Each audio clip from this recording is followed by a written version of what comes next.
అందరికీ నమస్కారం. IYR talks మొదలుపెట్టి ఎఫెక్టివ్గా పోస్టింగ్స్ మొదలుపెట్టి ఒక సంవత్సర కాలం అయింది. ఈ సంవత్సర కాలంలో సబ్స్క్రైబర్స్ బేసు 3,000 నుంచి 33,000 దాకా పెరిగింది. ఐవైఆర్ టాక్స్ను ఆదరిస్తున్న మీ అందరికీ నా ధన్యవాదాలు.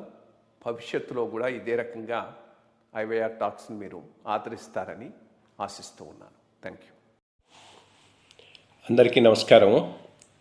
ఐవైఆర్ టాక్స్కి స్వాగతం. నిన్న భారత ప్రభుత్వం రాష్ట్రాల గవర్నర్లను మార్చింది. చాలా రాష్ట్రాల గవర్నర్ల మార్పు చాలా రొటీన్ వ్యవహారం.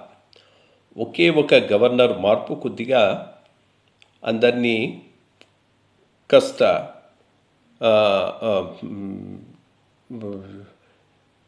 ఇది కాస్త ఇంపార్టెన్స్ను గెయిన్ చేసింది. అది వెస్ట్ బెంగాల్ గవర్నర్ యొక్క మార్పు. అక్కడ బోస్ గారనే ఆయన ఇండియన్ అడ్మినిస్ట్రేటివ్ ఆఫీసరు, చాలా రోజుల నుంచి చేస్తూ ఉన్నాడు, గవర్నర్గా చేస్తూ ఉన్నాడు. మమతా బెనర్జీకి ఆయనకు పట్టం లేదు. చాలా విషయాల్లో ఈ బోస్ గారిని మమతా బెనర్జీ గట్టిగా నిలదీసింది.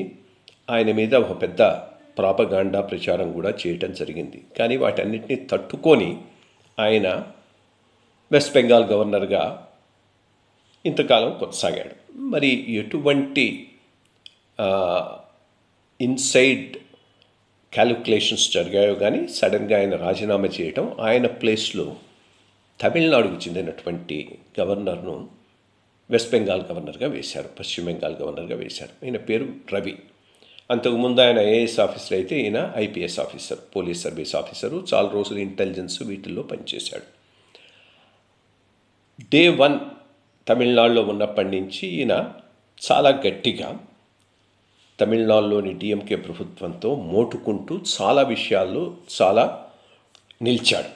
అప్పుడప్పుడు గవర్నర్ ప్రసంగం విషయంలో కూడా తను అనుకున్నట్టుగా గనక ఆ ప్రసంగం గనక లేకపోతే దాన్ని చదవటానికి నిరాకరించటం, కొన్ని బిల్లులకు ఆమోదం ఇవ్వకుండా తన దగ్గరనే పెట్టుకోవటం, ఆ డిస్క్రిషను గవర్నర్కు ఉందా లేదా అనే అంశం మీద ఒక పెద్ద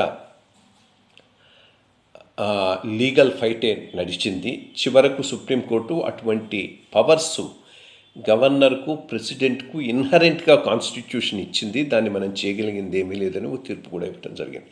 ఆ ల్యాండ్ మార్క్ జడ్జిమెంట్కు కారణం ఈయన చేసినటువంటి చర్యలు.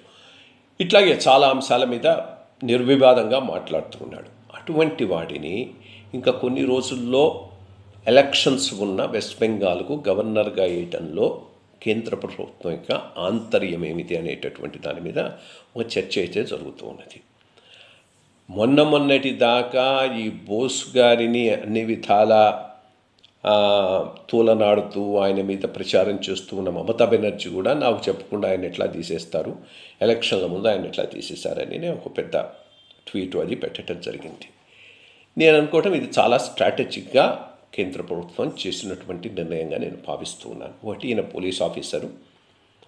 వెస్ట్ బెంగాల్లో ఇవాళ కాకపోయినా రేపైనా కానీ అక్రమ వలసదారులను గుర్తించి వాళ్లను బయటికి పంపించే కార్యక్రమం ఒకటి నిర్వహించాలనే అంశంలో చాలా గట్టి పట్టుతో గవర్నమెంట్ ఆఫ్ ఇండియా ఉన్నది.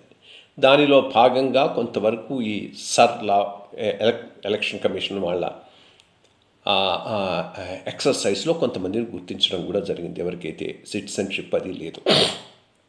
ఇటువంటి వాళ్ళను బయటికి పంపించాలి అంటే ఏం చేయాలి, ఎవరు సరిగ్గా చేయగలరు? ఈ క్యాలిక్యులేషన్స్ పెడుతూనూ వీళ్ళను పంపించినట్టుగా ఉన్నారు. నేను అనుకోవటం వెస్ట్ బెంగాల్లో గవర్నర్ పాలన రావటం ఈ పరిణామం తర్వాత it's a matter of time. ఎలక్షన్ల ముందు వస్తుందా, ఎలక్షన్ల తర్వాత వస్తుందా, అదే మనం చూడాల్సినటువంటి అంశం. నేను అనుకోవటం ఈ అక్రమ వలసదారులను బయటికి పంపించే విషయంలో కేంద్ర ప్రభుత్వం మమతా బెనర్జీ ప్రభుత్వాన్ని పూర్తిగా నమ్మే పరిస్థితులు అయితే లేవు. అటువంటి పరిస్థితుల్లో ఈ అంశాన్ని ఆమె చేతిలో పెట్టి అవి సరిగ్గా జరగక దాని మీద అల్జర్లకు దారి తీసి ఇక ముందు ఎప్పుడు కూడా ఇటువంటి చాలా సెన్సిటివ్ అంశాన్ని ఎవరూ ముట్టుకోలేని పరిస్థితి తీసుకొచ్చేటటువంటి సిచ్యుయేషన్ అయితే ఆమె క్రియేట్ చేస్తుంది. ఇది గుర్తుపెట్టుకొని ఇది చేయటానికి గవర్నర్ పాలన విధించిన తర్వాతనే చేద్దామనే ఉద్దేశంతోనే ఈ పర్టికులర్ గవర్నర్ పోస్టింగ్ జరిగినట్టుంది. చూద్దాం, ఇది ఎలక్షన్స్ ముందు గవర్నర్ పాలన వస్తుందా, ఎలక్షన్స్ అయిన తర్వాత ఒక తడవ తిరిగి మమతా బెనర్జీ గెలిస్తే అప్పుడు గవర్నర్ పాలన విధించి సిస్టమేటిక్గా ఈ అక్రమ వలసదారులను గుర్తించటం, బయటికి పంపించటం మొదలెడతారా? ఈ రెండిట్లో ఏదో ఒకటైతే జరుగుతుంది. అక్రమ వలసదారుల మీద గట్టిగా చర్యలు తీసుకోవటానికి మాత్రం కేంద్ర ప్రభుత్వం సంసిద్ధమైందని దీనిని బట్టి అయితే మనకు సరిగ్గా తెలుస్తున్నది. Thank you.